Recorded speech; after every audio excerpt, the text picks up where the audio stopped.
안녕하세요. 오늘도 서연살롱을 찾아주셔서 감사합니다. 뒤늦게 다시금 수능 공부에 돌입한 20대 중반 여자예요.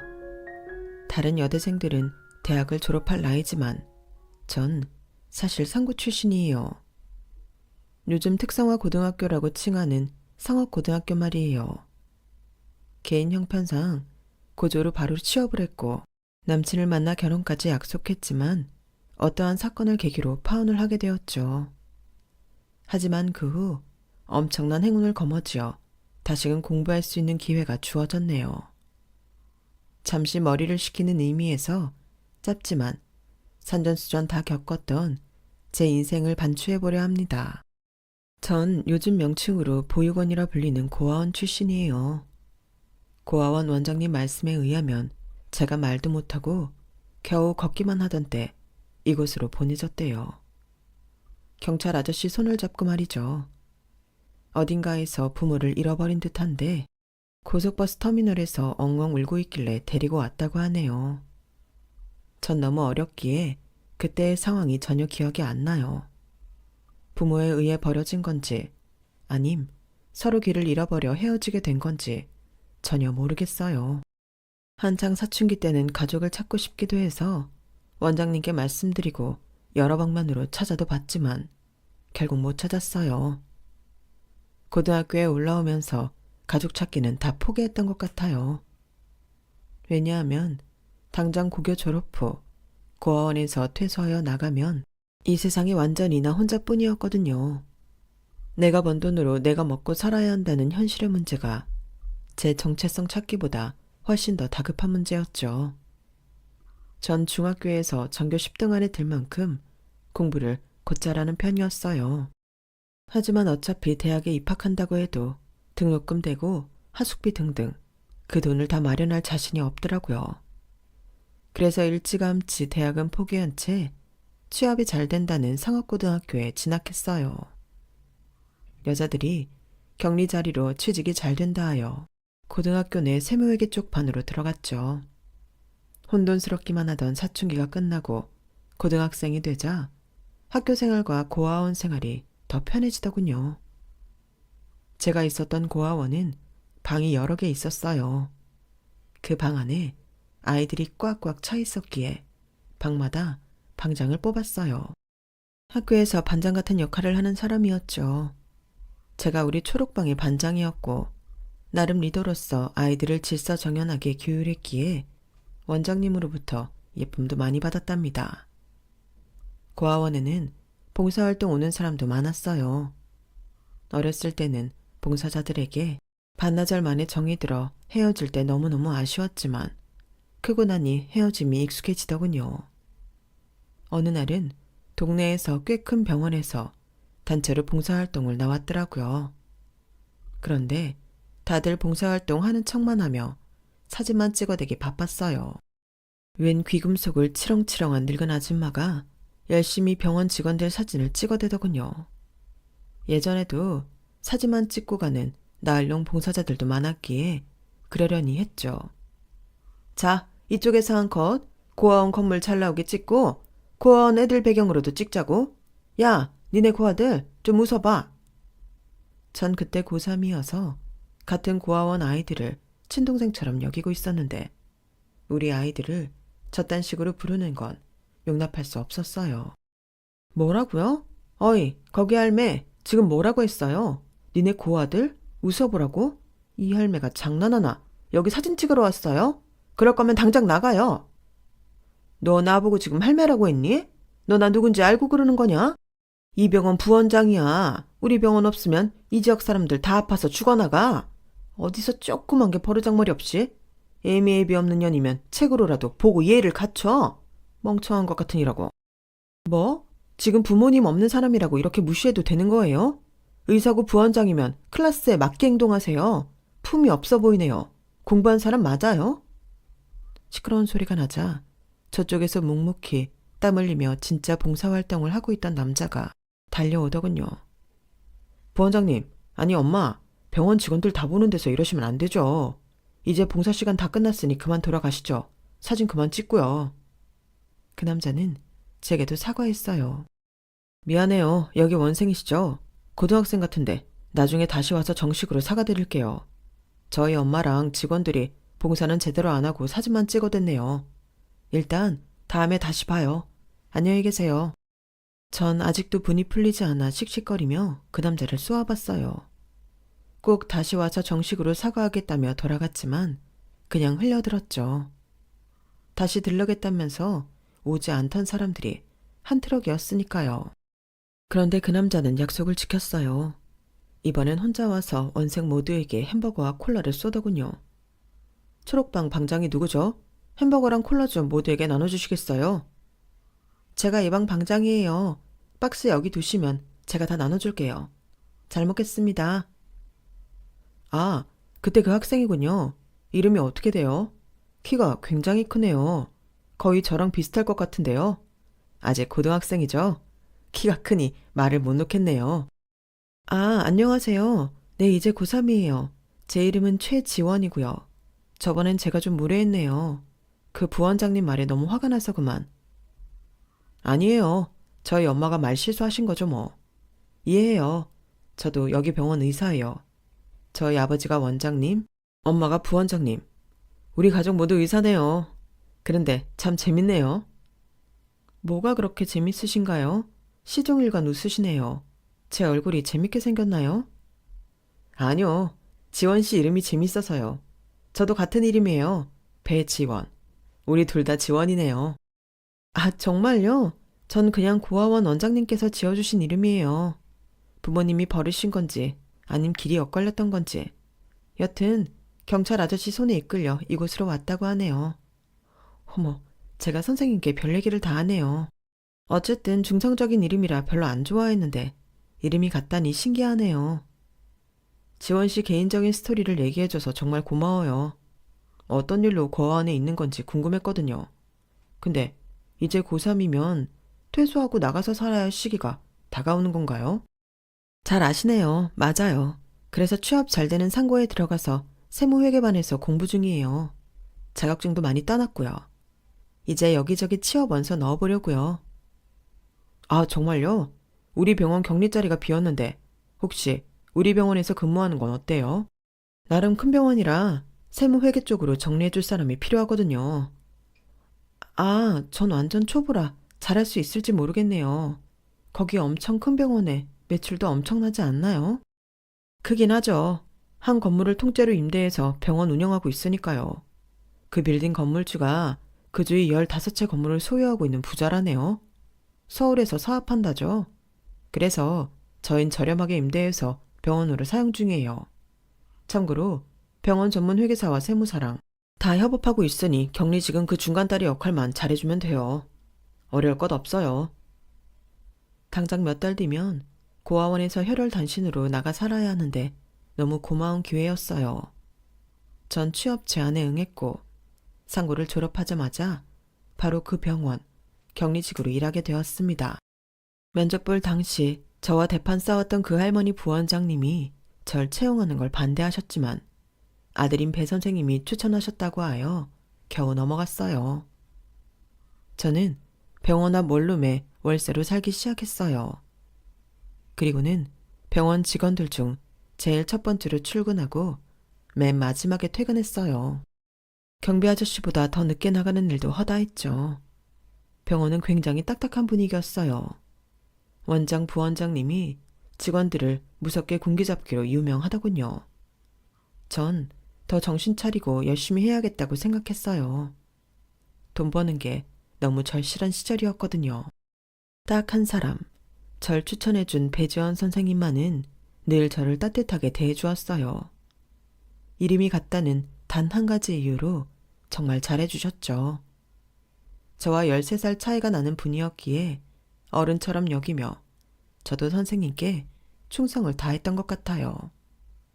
여느 때와 다름없이 편의점 도시락으로 저녁을 때우며 밀린 일을 처리하기 위해 야근을 하고 있었어요. 누가 저벅저벅 걸어오더군요. 아니, 배 선생님, 이 시간에 왜 다시 병원으로 돌아오신 거예요? 뭐 놓고 가셨나요? 그러는 지원 씨는 이 추운 날 왜 편의점 도시락 먹고 있어요? 앞에 식당 많은데 따뜻한 음식을 먹어야죠. 아, 돈 모아야 해서요. 한 푼이라도 아껴서 나중에 집도 사고 차도 사고 결혼도 하려면 도시락도 사치죠. 그냥 김밥 한 줄 먹었어야 하는데 불고기 도시락이 땡기더라고요. 아우 저런. 근데 지원 씨는 참 재밌어요. 아직 20살밖에 안 됐는데 벌써 집 사고 차 사고 결혼할 생각도 하는 거예요. 참 장하네요. 철이 너무 빨리 뜬 것 같아 안쓰럽기도 하고요. 사실 그것보다도 언젠간 제 가족을 꼭 찾고 싶어서요. 그것도 다 돈이 많이 들지 않을까요? 누구한테 의뢰해봤자 수박 겉핥기식으로 대충 찾고 없다고 땡치더라고요. 언젠가는 제 돈으로 제가 직접 찾아 나서려고요. 아, 그런 숨은 뜻이 있었군요. 제가 13살이나 많은 노땅 아저씨이지만 지원 씨의 깊은 마음은 못 따라가겠네요. 이러지 말고 우리 나가요. 저도 아직 저녁 안 먹었어요. 편의점 도시락 반도 안 먹은 것 같은데 내가 근사한 레스토랑에 가서 저녁 살게요. 지원 씨 살아온 얘기 더 듣고 싶어요. 저한테 시간 좀 내줄래요? 저는 무슨 홀령에 이끌리듯 배 선생님을 따라 나갔어요. 진짜 휘황찬란한 레스토랑에 가서 엄청나게 비싼 코스 요리를 사주더군요. 고아원에선 얇은 돈가스 한 장도 감지덕지하며 먹었는데 여긴 이렇게 두툼한 소고기가 나오는구나. 고아원 아이들이 생각나서 눈물이 핑 돌기도 하더군요. 이런 제 맘을 아는지 모르는지 배 선생님은 본인 얘기만 주구장창 하다가 갑자기 헛기침을 하더니 본심을 얘기하더군요. 긴장돼서 이 얘기 저 얘기 나불거렸지만 실은 전부터 하고 싶은 얘기가 있었어요. 이렇게 둘만 있을 기회가 없어서 한참을 망설였네요. 우리 나이 차이가 너무 많이 나기도 하고요. 네? 무슨 말씀이신지. 제가 격리 업무 뭐 실수한 거라도 있나요? 혹시 저 자르시려는 건가요? 그렇다면 기회를 한 번만 더 주세요. 배 선생님, 앞으로 정신 차리고 더욱 열심히 하겠습니다. 아니요. 전혀 그런 거 아니고요. 지원 씨한테 여자로서 호감이 있어요. 제 나이가 좀 많긴 하지만 혹시 내 마음을 받아줄 수 있을까요? 날 남자로 생각해 줄 수 있나요? 아, 그런 뜻이었군요. 저 단 한 번도 그렇게 생각해 본 적이 없어서요. 남자친구를 사귀어 본 경험도 없고 아직 어리기도 하고 일을 더 열심히 해야 할 때라 그런 관계는 좀 곤란할 것 같아요. 죄송해요. 나 포기 안 해요. 의대도 사수해서 들어간 놈이에요. 지원 씨에 대한 내 마음 변치 않을 거예요. 늘 주변을 맴돌고 있을 테니 마음의 준비가 되면 언제든지 말해줘요. 나한테 전화번호 알려줄 수 있나요? 병원 직원 기록 보면 충분히 알아낼 수 있지만 그렇게 알고 싶진 않았어요. 사적으로 친해져서 번호 받고 싶었어요. 네, 그럼요. 전화번호야 얼마든지 알려드리죠. 등에 식은땀이 다 나네요. 스테이크가 어디로 넘어가는지 모르겠어요, 배 선생님. 역시 지원 씨는 참 재밌어요. 지원 씨, 격리 일은 깔끔하게 아주 잘해주고 있어요. 그 점 참 고마워요. 항상 지켜보고 있으니 힘든 점 있으면 말해줘요. 배 선생님은 그 후로도 정확히 5번을 더 제게 사귀자고 대시했고 전 그의 구애에 넘어가고 말았죠. 처음부터 나이 차이가 거슬리거나 그 사람이 싫어서 거절한 건 아니었고 직장일에 좀 더 매진하고 싶은 마음에 거절했던 거였으니까요. 우리는 병원 내에서 비밀 연애를 계속해 나갔어요. 서로 가깝지 않은 척 사람들 앞에선 사무적으로 대하는 게 나름 스릴도 있었던 것 같아요. 그렇게 남친과 사귀게 된 지 한 2년쯤 지났을까? 우리 병원 직원들 모두 야유회를 가게 되었어요. 밤이 되어 원장님, 부원장님, 다른 의사 선생님들까지 모두 모여 술자리를 갖고 있었는데 부원장님이 술이 흥건하게 취해 한 말씀 하시더군요. 여기 직원들 어차피 다 알 테니 내가 중대 발표를 할게요. 우리 아들 닥터 배가 내년쯤 결혼을 할 거예요. 피양새는 바로 이미라 선생님이에요. 이미라? 정형외과 선생님 말하는 건가? 전 너무 벙쪄서 남친과 이미라 선생, 부원장님 얼굴을 번갈아가며 쳐다봤죠. 남친의 눈도 휘둥그레지더군요. 부원장님, 아우 엄마, 술 취해서 무슨 말씀하시는 거예요? 내가 무슨 이 선생이랑 결혼을 해요? 갑자기 왜 이러세요? 그러자 남친의 아버지인 원장님도 한마디 거들더군요. 아들아, 뭘 그리 부끄러워하는 게냐? 네 엄마랑 이미 얘기 다 끝냈다. 서울대 의대 나온 이미라 선생하고 결혼하면 우리 병원이 더 공고해주고 손주도 똑똑할 거 아니냐? 뭐가 문제냐? 아니, 제 결혼을 왜 부모님들께서 알아서 결정하시는 건데요? 이미라 선생, 이 선생도 입 있으면 말 좀 해봐요. 이게 어찌 된 일인지. 배 선생님, 어른들 눈엔 저희가 좋은 커플로 보이나 보지 뭐. 전 싫지 않은데요? 아우, 엄마, 아빠. 저 여자친구 있어요. 바로 이 자리에 있다고요. 격리팀의 최지원 씨랑 사귄 지 2년이나 됐어요. 저 지원 씨랑 결혼할 거예요. 원장 부원장님은 놀란 토끼 눈을 하고 절 쳐다보더군요. 남친의 엄마인 부원장이 악에 받쳐 고래고래 소리를 질렀어요. 아들아, 이게 사실이냐? 쟤는 고아원에서 데려온 애 아니냐? 상고 출신이고 말이야. 네가 단단히 돌아버렸구나. 우리 병원에 어디 고졸인 직원이 있더냐? 쟤 하나다. 네가 사정하는 통에 저 싸가지 없는 여자애를 데려다 월급 주고 일하게 해줬더니 은혜를 원수로 갚아? 야, 최지원인지 망할년인지 너 우리 병원 위장 취업한 거지? 일하려는 게 아니고 내 아들 꼬시려고 처음부터 작정한 거지? 너 내가 가만 안 둘 거야. 그러더니 제게 달려와 제 머리채를 잡아 내팽개치더군요. 앉아있던 저는 뒤로 벌러덩 엎어져 버렸어요. 가만히 당하고 있을 제가 아니었죠. 저도 화가 머리끝까지 나서 소맥 말아놓은 잔을 남친 엄마한테 뿌려버렸어요. 아줌마, 당신 아들이랑 사귄다는 죄로 동료들 앞에서 이렇게까지 개망신을 줘야겠어요? 고졸이고 고아원 출신이면 어디 사람도 아니고 자존심도 없답디까? 처음 만남일 때부터 재수없다니 이젠 내 머리채까지 잡아요? 나 이 병원 그만둘 테니 아줌마나 정신 차리세요. 전 이렇게 쏘아붙이고는 야유의 장소를 나와 택시를 타고 집으로 와버렸어요. 택시 안에서 엄청 울었네요. 내 첫 사회생활이 이렇게 막 내리는구나. 이 병원 격리일에 충성을 다 바쳤는데 내가 고아이고 싶어서 고아였던가? 내가 대학을 안 가고 싶어서 상고만 졸업했던가? 세상 참 무섭구나. 억울하고 또 억울하더라고요. 집에 도착할 때쯤엔 엄청나게 많이 나온 택시비에 또 가슴이 쓰리더군요. 그 사건 이후 병원 코앞이던 원룸에서 나와 다른 동네에 더 저렴한 고시원으로 이사했어요. 남친의 연락도 다 차단하고 잠적해버렸죠. 노트북 대여해주는 곳에서 노트북 하나를 빌려 주구장창 취업 원서만 썼어요. 백수 생활이 길어질수록 너무 불안해졌죠. 모아놓은 돈이 바닥나는 게 눈에 보였으니까요. 한 100군데쯤 원서를 넣었을까?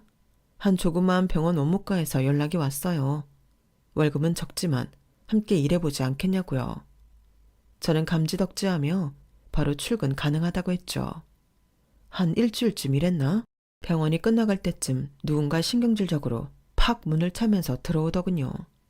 바로 남친 엄마였어요. 여기 원장 누구야? 이리 나와봐. 나 알지? 같은 학교에서 여러 번 봤잖아? 제가 일하던 병원 의사 선생님께서 나오셔서 남친 엄마한테 깍듯이 대하더군요. 아우 선배님 오랜만에 뵙네요. 근데 여기까지 웬일이세요? 저 최지원이란 여자애 말이야. 저 여자애가 고아원 출신의 상고 나온 앤데 꽃뱀 뺨치는 애라고. 저기 집에 당장 잘라버려. 계속 썼다간 이 병원에서 또 물러나게 행동할 거야.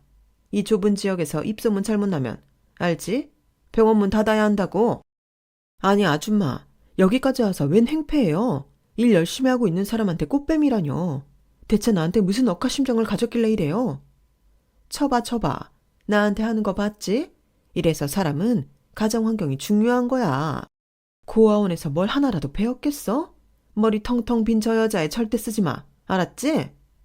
그 깽판을 치고는 남친 엄마는 유유히 빠져나가 개인 기사돈 벤츠 차 타고 사라지더군요. 전 남친 엄마를 쫓아나가기보단 일단 원장님 마음을 달래드리는 게 급선무였어요. 잘못하면 또 잘릴 수 있으니까요. 원장님께선 굳은 표정으로 일단 일 접고 오늘은 퇴근해서 쉬라고 하셨지만 정말 불안하더군요. 아니나 다를까 다른 직원을 통해 해고 통보를 받았죠. 남자 문제를 일으키면 병원 소문이 잘못 날 수도 있다는 이유였어요. 어이가 없더군요. 분한 마음은 일단 접어두고 또다시 이력서 쓰기에 바빴어요. 당장 눈앞에 먹고 살아야 하는 문제가 있었으니까요. 이번엔 조그만 건축회사에서 연락이 왔어요. 사장 비서였는데 면접 기회를 준다기에 정장을 입고 면접을 보러 갔죠. 집에서 수없이 많이 연습을 하고 갔는데도 떨리더군요. 사장 비서와 간단히 면접을 보고 2차로 사장님 방에 들어가서 면접을 봐야 했어요. 그런데 사장이란 사람이 제 면전에서 제 이력서를 본인 비서에게 던지더군요. 야, 김 비서, 너 왜 이런 사람을 데리고 오는 거야? 내가 그렇게 한가한 사람처럼 보여? 이 사람 고졸이잖아. 지금 대졸 취업자가 차고 넘치는 판국에 상고 출신을 데려와? 우리 회사 망하게 할 작정이야. 그 사장이란 작자는 제가 고졸이라 꺼려하는 것 같았어요. 비서라는 사람은 손이 발이 되게 빌더군요. 아, 사장님, 죄송합니다. 세무회계 자격증이나 경력이 탄탄한 것 같아서요. 정말 죄송합니다. 제가 다시 대졸자 찾아서 면접에 올리겠습니다. 이런 개차반인 사장 밑에서 일하면 스트레스 받아서 내가 먼저 죽겠다 싶어 저도 한 소리 하고 나왔습니다. 아니, 여보세요. 아재요. 지금 장난합니까? 연봉 1600 적어놓고 대졸을 바래요? 이딴 회사 더러워서 안 오고 말지. 대졸자 100번 1000번 뽑아봐라. 월 150도 안 되는 돈 받고 여기서 진득히 일할 사람이 몇이나 되겠어? 맘 같아선 그 사장이란 작자 면상에 침을 뱉고 싶었지만 참고 문을 쾅 닫고 나왔습니다.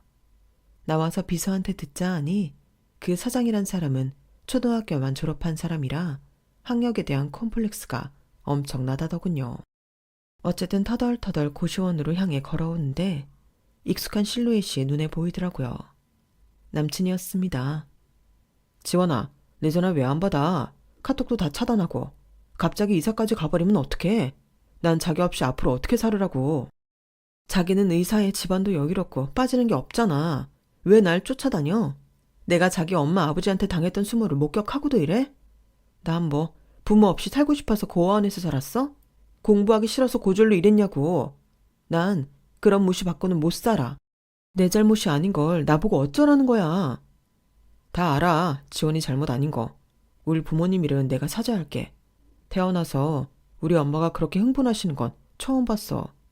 꼭 의사 며느리를 얻고 싶으셨나 봐. 그래, 그러려니 김미라인지 이미라인지 그 여자의사랑 결혼해서 잘 살면 되겠네. 괜히 엄한 사람 잡지 말고 끼리끼리 노세요. 아니야, 이 선생이랑은 진짜 아무 사이도 아니야. 자기도 한 병원에서 일했으니 잘 알잖아. 심지어 당신 엄마가 내게 무슨 짓을 했는지 알아? 내가 새로 취업한 병원에 가서 나보고 꽃뱀이니 물란하다더니 해서 잘리게 만들었어. 내가 고소해도 모자를 엄청난 사건이라고 나한텐. 정말 미안해. 지금도 그럼 아직 다른 거 취업 준비 중이야? 나 때문에 그런 거니 내가 자기 취업 준비금이라도 대줄게. 원룸 생활비라도 말이야. 지금 돈으로 동정하겠다는 거야? 됐어. 나 놔줘. 그게 날 도와주는 거야. 더 이상 상처 주지 말라고. 난 지원이 너랑 결혼할 거야. 처음부터 그렇게 마음먹고 자기한테 대쉬한 거야. 내 추진력 알지? 난 절대 자기 포기할 수 없어. 너무 사랑해. 자기 못 보던 몇 달 동안 심장이 찢어지는 것 같이 아팠어. 제발 날 다시 받아줘. 남친은 사람 많던 그 골목에서 무릎 꿇고 제게 빌더군요. 제가 묵고 있는 고시원을 알았으니 한 달 정도 매일 와서 기다리고 음식 놓고 가고 하더라고요. 아휴, 사랑이 뭔지. 저도 그 사람에게 다시금 넘어가고 말았죠. 나 없으면 죽겠다는 사람이니 내가 보듬어주지 않으면 안 될 것 같았거든요. 남친은 건너 아는 지인의 회사에 격리직을 추천해 주었어요. 하지만 전 그렇게는 취업하고 싶지 않다고 거절했고 일단 동네 편의점 알바를 하며 제 스스로의 힘으로 구직 활동을 계속했어요. 우린 다시 불같은 연애를 했고 남친은 저와 함께 있을 땐 가족의 전화도 받지 않았어요. 우리가 사귄 지 3주년쯤 되던 어느 날 남친은 아무도 없는 병원으로 절 부르더군요. 자기 부모님이라도 오시면 어쩌려고 날 여기로 불렀어? 날 보면 또 노발대발 하실 텐데. 진짜 미안해. VIP 환자가 있어서 저녁 늦게까지 수술하느라 이제야 끝났네. 다들 퇴근했으니 걱정 마. 엄마 아버지도 저녁 모임 있으시다고 빨리 나가셨어. 우리 사귄 지 3주년 기념일인데 내가 특별한 걸 준비했지. 짜잔. 남친이 짠 하며 꺼낸 건 바로 반지였어요. 남친을 처음 사귀어본 저는 대체 이게 뭘 의미하는지 몰랐죠. 어머, 무슨 반지야? 이거 나 주는 거야? 여기에 자기 말고 또 누가 있어? 나 지금 지원이한테 프로포즈 하는 거야. 우리 결혼하자. 일단 약혼 반지 정도로 생각하고 받아줘. 정식으로 결혼 날짜 받으면 왕방울만한 다이아 반지로 제대로 프로포즈 할 테니. 남친이 약혼 반지를 제게 직접 껴주었어요. 눈물이 나더라고요. 그동안 받아온 서름이 한순간에 주마등처럼 지나갔어요. 그 순간만큼은 우리 사이를 회방 놓는 사람들이 떠오르지 않았어요. 잠깐이나마 행복했습니다. 그러나 그것도 잠시, 갑자기 웬 고함 소리가 들리더군요. 남친 엄마였어요. 야, 니네 아직까지 만나고 있는 거였냐? 어쩐지 아들이 내 전화를 안 받는 날이 더 많더니만 네가 추종한 거였지? 엄마 아버지랑 멀어지라고 네가 꾸민 거였어. 남친 엄마는 성난 황소같이 씩씩거리며 옆에 있던 각 티슈를 저한테 냅다 던졌어요. 그 모서리에 맞아 제 이마에 살짝 피가 나더군요. 엄마, 지원이 이마에 피 나잖아요. 왜 이렇게까지 반대하시는 거예요? 저희 방금 약혼했어요. 반지까지 나눠 꼈다고요. 저 지원이랑 결혼할 거예요. 그렇게 아세요. 남친 엄마는 계속해서 병원이 떠나가라 고래고래 소리를 질렀어요. 뭐? 결혼? 너 진짜 미쳤냐? 사귀는 것도 반대하는데 엄마 아버지가 결혼을 허락해 줄 것 같아? 야, 최지원, 이 몹쓸 거사. 우리 손주가 너 닮아서 멍청하면 책임질 거냐? 우리 의사지만 핏줄에 똥물을 썩는 거야. 뭐야? 너 죽고 나 죽고 해볼래 진짜? 어머님, 말씀이 너무 심하시네요. 각티슈 집어 던진 것에 대해 일단 사과부터 하시죠. 나 피나는 거 안 보여요? 확 폭행죄로 고소해버릴 거니까. 서로 고성이 오가던 그때 불 꺼진 병원 복도에서 말소리가 들리더군요. 저기요, 여기 병원 건물주인 딸인데요. 혹시 무슨 일 났나요? 병원 다 업무 마친 시각인데 큰 소리가 나서요. 어두운 실루엣이 또각또각 걸어 들어오며 점차 환하게 보인 그때 저와 남친 엄마, 그리고 그 건물주 딸이라는 여자분까지 우리 모두는 얼어붙고 말았습니다. 그 여자분의 얼굴이 제 얼굴과 똑같이 생긴 거였어요. 이게 뭐지? 내가 꿈을 꾸는 건가? 도플갱어인가? 어떻게 나랑 똑같이 생겼지? 키랑 목소리까지 비슷하잖아. 대체 무슨 상황이지? 남친 엄마도 깜짝 놀라 저와 그 여자분을 번갈아 보며 묻더군요. 둘이 자매예요? 어떻게 이렇게 똑같이 생겼지? 이름이 어떻게 돼요? 그 여자분도 벙찐 표정으로 답했어요. 전 김이현이라고 해요. 여기 병원 건물 주인 딸이에요. 아빠는 사업차 미국에 계세요. 서울과 미국을 오가면서 사업하고 계시죠. 저 혹시 어렸을 때 가족 잃은 적 없으세요? 전 쌍둥이였어요. 2살 때쯤 가족끼리 바닷가에 놀러 갔다가 쌍둥이 언니를 잊어버렸어요. 혹시나 해서 여쭤보는 거예요. 저와 너무 비슷하게 생기셔서요. 저도 놀라서 말을 이어갔죠. 맞아요. 전 어찌된 영문인지 모를 일로 고아원에 맡겨졌어요. 경찰 아저씨 손에 이끌려 이 지역 고아원에 왔다고 해요. 어머, 그럼 제 잃어버린 쌍둥이 언니일 수도 있겠네요. 실례되지 않는다면 지금 바로 유전자 검사 의뢰해서 DNA 검사를 진행해봐도 될까요? 저희 가족한테 너무 절실해서요. 그래요. 바로 검사해볼게요. 저한테도 정말 절실한 문제네요. 고성을 지르던 남친 엄마도 이 상황이 대체 뭔 상황인지 머쓱해하며 돌아갔어요. 남친한테도 이제 그만 가달라고 얘기했죠. 우리 약혼 없던 걸로 해. 당신의 그 의사 집안이 얼마나 대단한지는 모르겠으나 결혼 전부터 이렇게 푸대접이며 폭력적이면 우리가 결혼을 한들 행복할 수 있을까? 지원아, 너에게 면목이 없어. 그래도 바로 파혼하자는 거야? 그럴 순 없어. 내 추진력 알지? 결혼까지 꼭 밀어붙일 거야. 그게 바로 자기의 문제야. 자기 추진력 증명하려고 가족들의 반대를 무릅쓰고 나랑 결혼하겠다는 거야?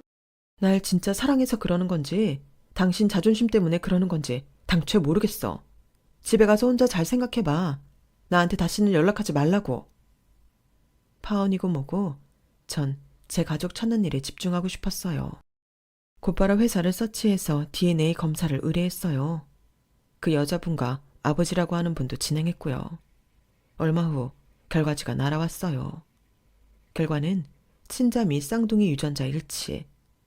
당장 아버지와 쌍둥이 동생과 만남을 가졌어요. 집으로 초대를 받아서 갔죠. 와, 정말 영화 속에서나 보던 대궐 같은 집이었어요. 한강뷰에 300평 대저택이었으니까요. 아버지는 신발도 신지 않으신 채 정원으로 나와 절 반겨주셨어요. 내 딸 아이수야, 이제야 널 만나는구나. 이렇게 기쁠 수가. 내 인생에서 가장 기쁘고 행복한 날이다. 믿을 수가 없구나. 지금껏 최지원이란 이름으로 살아왔어요. 제 본래 이름이 김이수였군요. 진짜 이름을 찾을 수 있게 되어 너무 좋네요. 절 찾아주셔서 감사합니다. 아빠, 꿈속에서 상상 속에서만 불러보던 아버지네요. 이제 마음껏 부르렴. 이현이와 쌍둥이다 보니 너희들이 정말 똑같이 생겼구나. 네 엄마도 이 자리에 함께 있었다면 좋았을 텐데. 엄마는 어디 계시나요? 미국에 계신 건가요? 이 무슨 고약스런 운명의 장난이야. 네 엄마는 3달 전에 저 세상으로 떠나버렸어. 널 잃어버리고 죄책감에 엄청난 스트레스를 받았었고 화병으로 죽은 게지. 눈 감는 그 순간까지 이수 네 이름을 부르다 죽었어. 아이고 내 가슴아, 조금만 더 기다리지, 조금만. 불과 3달만 일찍 만났어도 엄마를 볼 수 있었는데 전 응접실 바닥에 주저앉아 엉엉 울고 말았어요. 저와 쌍둥이 동생, 아빠가 함께 부둥켜 안고 1시간쯤 온 것 같네요. 상상 속의 내 엄마는 젊고 아름다운 모습으로 날 항상 기다리고 있었는데 현실은 참 가혹하더군요. 저희 세 식구는 식탁에 앉아 밤이 새도록 살아온 얘기 보따리를 풀어놨어요. 전 고아원에서 있었던 일들이며 고등학교를 졸업하고 취업한 얘기, 남친에 대한 얘기 등등 모두 다 말씀드렸죠. 아버지는 제가 당한 모욕과 폭행에 분노하셨어요. 특히 남친 가족에게 당한 수모에 일을 가셨어요. 아니, 내 고향에 있는 건물을 통으로 빌려 병원 차린다기에 지금껏 싼 값에 임대해줬는데 내 딸한테 그런 짓거리를 해? 이런 몹쓸 인간들, 내가 가만두지 않을 거야. 내가 서울에서 사업하면서 내 고향 발전시키려고 건물 사들여서 싼 값에 임대해주고 있는데 은혜를 원수로 갚아? 어디 의사가 대수냐? 자본주의 시대에 돈 더 많은 사람이 최고인 거다. 다음에 같이 한번 그 병원에 가자꾸나. 뒤집어 엎어버릴 테니까. 은혜를 원수로 갚는다는 말은 남친 엄마가 저한테 한 말이었는데 역으로 하게 될 줄은 몰랐네요. 엄청나게 통쾌했습니다. 저에게도 제 편을 들어줄 가족이 생겼다는 게 너무 든든하더군요. 그냥 가족도 아니고 엄청난 재력가 아빠라니 하늘에 감사할 일이었죠. 아빠는 벤처 사업가로 자수성가하여 서울과 미국으로 가며 기업체를 운영하고 있는 분이었어요. 동생에게 들으니 연매출 7천억의 탄탄한 기업이었죠. 제가 지냈던 방은 아빠의 고향이었고 고향의 발전을 위해 일부러 그 일대 부동산에 투자를 많이 하셨더라고요. 그 밖에 서울에도 2채의 빌딩이 있다고 하더군요. 동생의 말을 듣고 전 놀라 뒤로 자빠질 뻔했어요. 세상에 몇 천억짜리 건물도 있단 말이야? 제가 살던 지방에선 상상도 못할 일이었죠. 아빠와 저는 전투태세를 갖추고는 전 남친의 병원으로 향했어요. 아빠는 병원 문을 뻥 차며 들어가셨죠. 주인장 나와요. 여기 병원 원장 말이요. 무슨 일이 났나 싶어 남친과 남친의 부모님이 나오더군요. 저희 아빠에게 사장님이라 칭하면서 말이죠. 사장님 오랜만에 뵙습니다. 여기까지 웬일이세요? 아, 이제 병원 재계약일이 다가와서 오신 거군요. 소파에 앉으세요. 차 한 잔 드릴게요. 재계약 같은 거 없어요. 우리 딸이 여기 아들하고 사귄다고 온갖 모욕 다 주고 이마에 피까지 나게 하고 취업도 방해했다고. 당신들이 사람이야. 계약일 끝나는 즉시 당장 짐 싸서 나가. 병원 인테리어 한 거 다 뜯고 원상 복귀해놓고 말이야. 제대로 원상 복귀 안 하면 고소해버릴 테니 잘 알아먹으라고. 아우 사장님, 갑자기 나가라고 하시면 저희 병원 망하죠. 다른 곳에 자리 잡을 수 있게 말미를 좀 주시면 안 될까요? 가뜩이나 요즘 병원 사정이 좀 어려워서요. 옆에서 듣고 있던 남친 엄마가 아빠 곁에 있던 저에게 부탁하더군요. 지원 양, 진짜 김 사장님 딸 맞아? 내가 큰 인물을 못 알아봤네 그려. 김 사장님이 엄청난 재력가를 알고 있는데 그럼 지원량도 재벌이구만. 내가 지금까지 몰라봐서 정말 미안해요. 우리 병원 계속 이 자리에서 운영할 수 있게 아빠한테 잘 좀 말씀해주면 안 될까? 내가 왜요? 날 사람 취급 안 하던 사람들이 이제 와서 왜 이래? 그쪽들한테 의사가 세상의 전부 아닌가? 의사 아닌 사람들은 다 하대하는 줄 알았는데 또 돈 앞에선 자존심도 다 버리나 보지? 역시 돈이 최고네. 아빠 말씀대로 얼른 방 뺄 생각이나 하시지. 깔끔하게 원상 복귀하고 말이야. 전 남친도 제게 사장하더군요. 제발 한 번만 살려줘 지원아. 난 그래도 한때 결혼까지 생각했던 사람이잖아. 갑자기 이렇게 건물에서 나가라 그러면 어떡해? 난 당신과 엮였던 그 시간들을 내 인생에서 싹 다 지워버리고 싶어. 차라리 고아원에서 지내던 시절이 그리울 정도였다고. 이제 나도 내 편을 들어줄 가족이 생겼으니 우리 아빠 판단에 맡길 거야. 우리 아빠 건물이니까 잔말 말고 건물주가 하라는 대로 해. 저와 아빠는 미션을 다 수행한 군인처럼 뚜벅뚜벅 걸어 나왔어요. 이미 본인 소유의 부동산에서 한 달에 월세만 10억 넘게 받고 있던 아빠였기에 지방의 이 건물에서 나오는 월세는 껌에 불과했죠. 돈 있는 사람의 여유였어요.